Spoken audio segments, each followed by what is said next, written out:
आज आपण बघणार आहोत कोबीचा पराठा। बऱ्याच जणांना कोबीचा पराठा आवडत नाही कारण त्याला एक उग्र वास येतो। या व्हिडिओमध्ये आपण बघणार आहोत हा उग्र वास कमी कसा करायचा आणि छान पराठे कसे बनवायचे।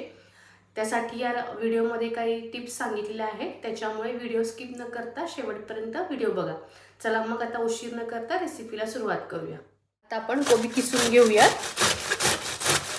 किसून घेतलेला आहे। आता आपण हा परतून घेऊया म्हणजे याचा उग्रवास कमी येईल। त्यासाठी गॅसवर पॅन तापत ठेवलेला आहे। आपण कोबी यामध्ये ॲड करूया। साधारण 2 ते 3 मिनिट हा कोबी आपल्याला परतून घ्यायचा आहे।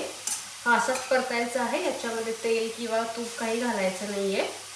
याच्यामुळे कोबीचा जो उग्रवास येतो तो कमी होतो। मी परतून घेतलेला आहे। आता तो आपण एका प्लेटमध्ये काढून घेऊया म्हणजे तो थंड होईल।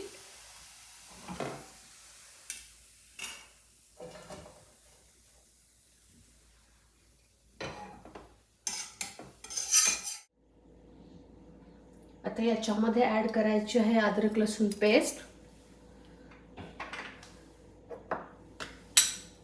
बारीक चिरलेली कोथिंबीर,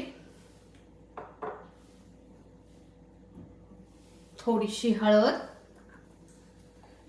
एक छोटा चमचा धने पावडर, एक छोटा चमचा जिरे पावडर,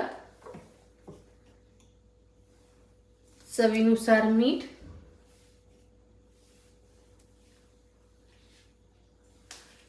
याच्यामध्ये ॲड करायचा आहे 2 ते 3 चमचे रवा। याच्यामुळे आपला पराठा क्रिस्पी होतो।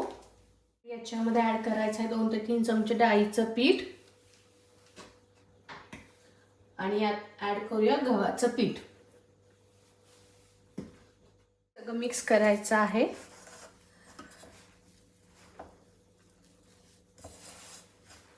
आणि याच्यामध्ये आता थोडं थोडं पाणी ॲड करून आपल्याला याची कणिक मळून घ्यायची आहे।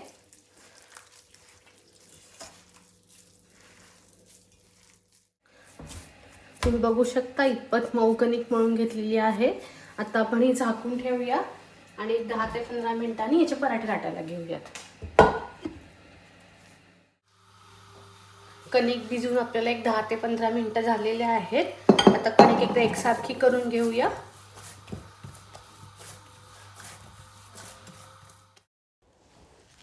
आपण चपाती जितपत पातळ लाटतो त्याप्रमाणे हा पराठा लाटून घ्यायचा आहे।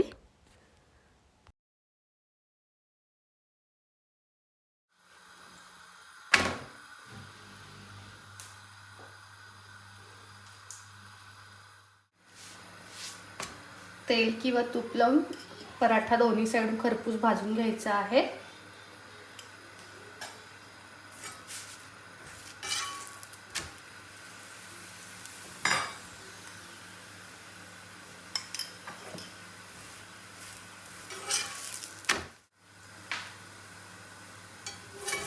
पराठा चांगला दोन्ही साइडून खरपूस भाजलेला आहे।